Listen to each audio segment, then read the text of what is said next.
اچھا چھوڑو، یہ بتاؤ تم کب آ رہی ہو؟ سکینہ بھی سر جھٹک کر بولی۔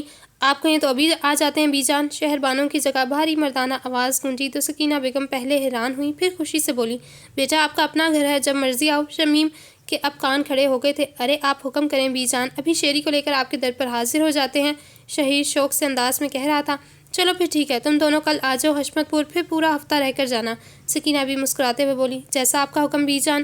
وہ بھی آگے ویسے ہی انداز میں بولا، چلیں اب آپ ہمارے آنے کی تیاریاں کریں اور ہم بھی ذرا آپ کی طرف آنے کی تیاریاں کر لیں، آخر کار شادی کے بعد سسرال میں پہلی دفعہ آ رہا ہوں۔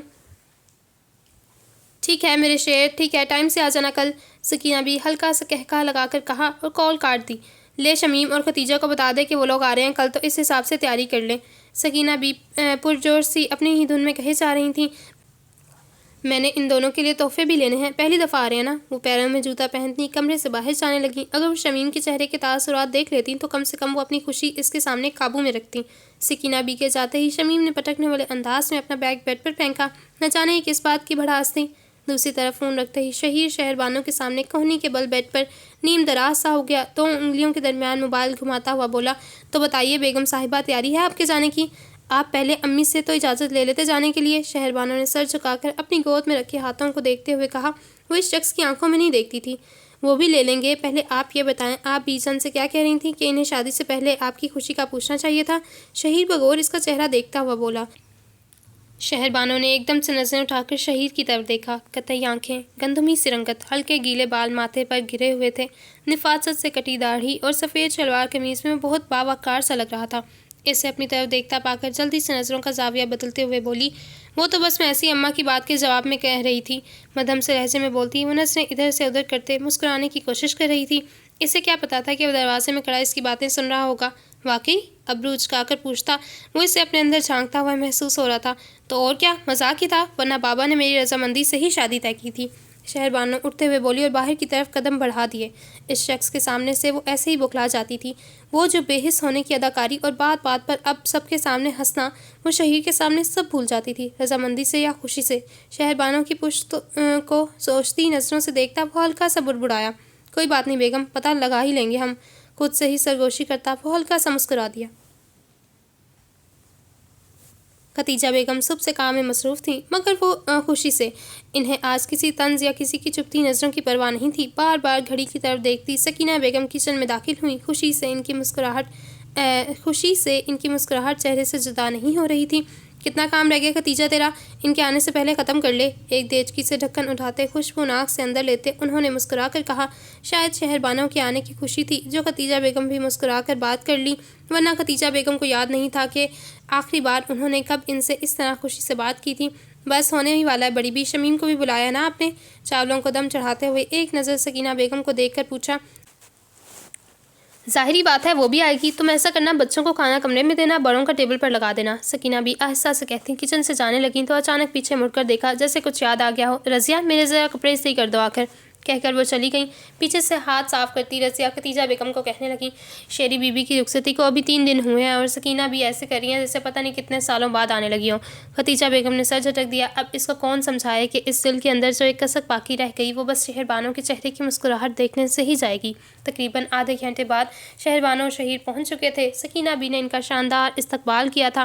ارے بڑی بی، آپ تو ایسے کریے جیسے میں پہلی بار آیا ہوں۔ شہیر اتنی تیاری دیکھتا ہلکا سا جھمکیا، ہاں تو پہلے تم میرے بھتیجے تھے، اب میرے داماد بھی ہو، تو اتنی تیاری تو بنتی ہے نا۔ سکینہ بی نے شہیر سے مل کر اس کے ساتھ چلتی شہر بانو کو دیکھا۔ وہ لمبی میرون رنگ کی فراک میں، ہاتھوں میں ہم رنگ چوڑیاں اور تازہ گلابوں کے گجرے سجائے، چہرے پر نیا نیا سا روپ لیے وہ شہیر کے برابر چلی آ رہی تھی۔ شہیر سفید شلوار قمیض پہنے ہاتھ میں قیمتی گھڑی لگائے ہوئے تھا، اس کی قطعی آنکھیں بہت پرکشش تھیں۔ شہر بانو اس کے کندھے تک آتی تھی، مگر وہ دونوں ساتھ چلتے سج رہے تھے۔ ختیجہ بیگم نے دل ہی دل میں دونوں کو نظر بد سے محفوظ رہنے کی دعا کی تھی۔ شہر بانو کے چہرے پر مسکراہٹ تھی، مگر وہ اس کے چہرے کی ویرانی کو چھپا نہیں پا رہی تھی۔ وہ بیٹھے ہی تھے کہ عنایہ ایزل آبش بھاگتے ہوئے شہر بانو کے پاس آ گئی۔ پھپھو، ہم نے آپ کو بہت یاد کیا۔ ایزل شہر بانو کے ساتھ لگتی ہوئی بولی۔ پھپھو کی جان، پھپھو نے بھی آپ کو یاد کیا۔ شہر بانو اسے اپنے حصار میں لیتے نرمی سے اس کا گال چومتے ہوئے، شہیر نے دلچسپی سے یہ منظر دیکھا۔ عنایہ تم بھی ادھر آؤ۔ آبش تو پہلے ہی شہر بانو کی گود میں بیٹھ چکی تھی۔ عنایہ شہیر کی وجہ سے تھوڑا شرما رہی تھی۔ ارے تم لوگ اس کو بیٹھنے تو دو، تسلی سے آتے ہی چڑھ گئی اس پر۔ سکینہ بھی ماتھے پر بل لاتے ہوئے بولی۔ ایسل نے ایک بے تاثر سی نظر سکینہ بیگم پر ڈالی۔ اسے عادت ہوتی جا رہی تھی سکینہ بی کی باتوں کی دل پر نہ لینے کی۔ ختیجہ بیگم کے چہرے کی مسکراہٹ سمٹ گئی، کہیں وہ شہیر کے سامنے ان کی اولاد کو ذلیل کرنا شروع نہ ہو جائے۔ ارے اماں کوئی بات نہیں، بھابھی موئز کہاں ہے؟ شہر بانو پہلے سکینہ سے پھر ختیجہ بیگم کی طرف دیکھتے ہوئے بولی۔ سو رہا ہے، ابھی کچھ دیر تک جاگ جائے گا۔ ختیجہ بیگم مسکرا کر دیکھتے ہوئے بولی۔ ارے مجھے تو تم لوگ بھول ہی گئے ہو، میں بھی کچھ رکھتا ہوں تم لوگوں کا۔ شہیر کو اپنا نظر انداز ہونا بالکل پسند نہیں آیا تھا۔ تم ادھر آؤ کبوتری، بے وفا لڑکی، پہلے تو میں جب آتا تھا تو تب تمہیں میرے علاوہ کوئی نظر نہیں آتا تھا، اور اب پھپھو کی بن کے بیٹھ گئی ہو۔ شہیر آبش کو شہر بانو کی گود سے تقریباً کھینچتا ہوا اپنی گود میں بٹھاتا بولا۔ وہ شادی سے پہلے بھی آیا کرتا تھا اس گھر کے بھتیجا ہونے کی حیثیت سے، تب آبش اس کی جان نہیں چھوڑتی تھی۔ شہیر کو بھی آبش پسند تھی، کیونکہ اس کی نہ ختم ہونے والے سوالوں کے جواب دینا اسے بہت پسند تھا۔ ہاں تو پہلے آپ ماموں ہوتے تھے، اب آپ دولہا بن گئے ہیں۔ آبش ہلکا سا جھینکتی ہوئی بولی تو سب لوگ ہنس دیے۔ ارے ماموں سے دولہا بنا ہوں، بندہ تو وہی ہوں نا۔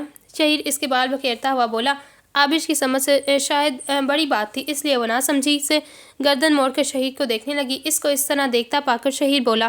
اچھا یہ چھوڑو، تم بس اتنا یاد رکھو کہ میں تمہارا وہی ماموں ہوں، ٹھیک ہے؟ پیار سے پچکارتے ہوئے بولا۔ سب لوگ انہی کی طرف دیکھ رہے تھے، تبھی شمیم داخل ہوتی نظر آئی۔ اس کے پیچھے ہی ہارون بھاگتا ہوا شہیر اور شہر بانو کی طرف آ گیا۔ شہیر نام کو کھینچ کر ادا کرتے ہوئے ہارون شہیر سے آ لگا۔ ہارون نام نہیں لیتے بڑوں کا۔ سکینہ بی نے خفگی سے اسے ٹوکا۔ ارے بی جان کوئی بات نہیں، جس طرح کرتے ہیں کرنے دیں۔ شہیر نے اسے اپنے ساتھ ہی بٹھا لیا۔ شمیم اکیلی چلتی ہوئی ان تک پہنچ چکی تھی۔ آج پہلی بار ہوا تھا کہ اس کے آنے پر کوئی کھڑا نہیں ہوا تھا، کسی نے اس کا دروازے میں استقبال نہیں کیا تھا، اور شمیم کو یہ بات بری طرح کھٹکی تھی۔ خیریت ہے؟ چھوٹی بیٹی کے آتے ہی بڑی بیٹی کو بھول گئے؟ سلام دعا کے بغیر ہی اس نے اس لہجے میں کہا کہ وہاں بیٹھے سب لوگوں کے چہروں کی مسکراہٹیں سمٹ گئیں۔ شہر بانو نے غضب سے مٹھیاں بھینچ لیں، لیکن اپنی مسکراہٹ گہری کر لی۔ وہ اپنی حاسد بہن کے سامنے کم سے کم اپنی ویرانی نہیں دکھانا چاہتی تھی۔ ارے کیسی باتیں کر رہی ہو؟ آؤ بیٹھو میں ادھر میری شہزادی۔ سکینہ بھی جلدی سے اس کے لیے جگہ بناتی بولی۔ ایک تکلف سے وہ بیٹھ گئی۔ شہر بانو یا شہیر سے ملنے کی زحمت اس سے نہیں کی تھی۔ شہر بانو نے شرمندگی سے شہیر کی جانب دیکھا۔ شہیر اس کی نظریں سمجھتا ہلکا سا مسکرا دیا، جیسے تسلی دی ہو کہ وہ ان باتوں کو اہمیت نہیں دیتا۔ اچھا میں آپ سب کے لیے کھانا لگاتی ہوں، بچوں آپ سب کمروں میں جاؤ۔ ختیجہ بیگم اٹھتے ہوئے بولیں۔ سب بچے فرمانبرداری سے کمرے کی طرف جانے لگے تو شہیر نے پیچھے سے ہارون کو آواز دی۔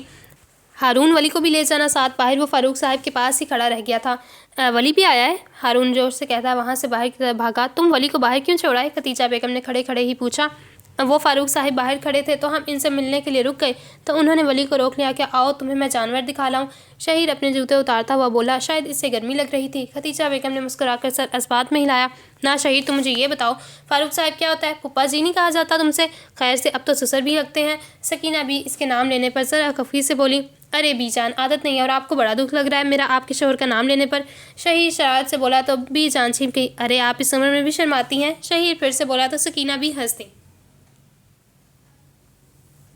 کوئی حال نہیں تمہارا شہیر۔ اچھا میں ذرا بھابھی کی ہیلپ کروا دوں، شہر بانو کہہ کر اٹھنے لگی جب شمیم نے اسے ٹوکا۔ ارے نئی نویلی دلہن ہو، کچن میں تھوڑی جاؤ گی ابھی؟ دلہن نہیں ہوں گی، مگر اس گھر کے لیے میں پرانی وہی شیری ہوں، بغیر کسی لچک کے کہتی وہ اٹھ کر کچن کی طرف چل دی۔ دیکھ لے شمیم، جب تو شادی کے بعد آئی تھی تو کتنے نخرے کیے تھے، توبہ توبہ، اور یہ شیری ہے اتنی سادہ میری بچی۔ سکینہ بھی شہر بانو کو مسکراتا دیکھ کر اندر تک سکون محسوس کر رہی تھی۔ شمیم ایک بار پھر کڑ کر رہ گئی۔ شہیر نے بہت غور سے اس کے چہرے کا ایک ایک زاویہ نوٹ کیا تھا۔ کوئی ہیلپ چاہیے؟ کچن کے دروازے سے جھانکتے وہ ختیجہ بیگم سے کہہ رہی تھیں۔ ہیلپ کو چھوڑو، تم مجھے یہ بتاؤ تم کیسی ہو؟ ختیجہ بیگم ساری چیزیں کچن کے ساتھ ہی بنے چھوٹے سے ڈائننگ روم میں رکھ رہی تھیں، اور شہر بانو کی نظریں ختیجہ بیگم کو تعقب کر رہی تھیں۔ میں ٹھیک ہوں، آپ کے سامنے ہوں، مجھے نظر آ رہا ہے، لیکن تم سے پوچھنا چاہ رہی ہوں شہیر اچھا ہے نا؟ ختیجہ بیگم مسکرا کر بولی۔ ان کے ہاتھ تیزی سے کام کر رہے تھے۔ جی بہت اچھے ہیں، عزت سے اور پیار سے بات کرتے ہیں، خالہ بھی بہت اچھی ہیں، بس بیمار رہتی ہیں۔ شہر بانو اپنی انگلی پر دوپٹہ لپیٹتے نظریں جھکائے بولی۔ ختیجہ بیگم نے رک کر اسے دیکھا اور پھر اس کے سامنے کھڑے ہو کر ایک انگلی سے اس کا چہرہ اونچا کیا۔ اداس مت ہو شیری، جتنا میں شہیر کو جانتی ہوں وہ بہت اچھا لڑکا ہے، وہ تمہاری ہر اداسی کو اپنی محبت سے خوشی میں بدل دے گا، وہ مسکرا کر شہر بانو سے کہہ رہی تھی۔ شہر بانو ہلکا سا مسکرا کر رہ گئی۔ کچھ دیر بعد ختیجہ بیگم ان سب کو کھانے کے لیے اندر لے گئیں۔ بھابھی بچے ہمارے ساتھ کھانا نہیں کھائیں گے؟ شہر بانو نے ختیجہ بیگم کو دیکھتے ہوئے کہا۔ نہیں، وہ بڑی بھی کہہ رہی تھی کہ بچے کو اندر ہی دے دوں، خواہ مخواہ شور کریں گے۔ ختیجہ بیگم شہیر کے لیے پلیٹ میں سالن نکالتے ہوئے بولی۔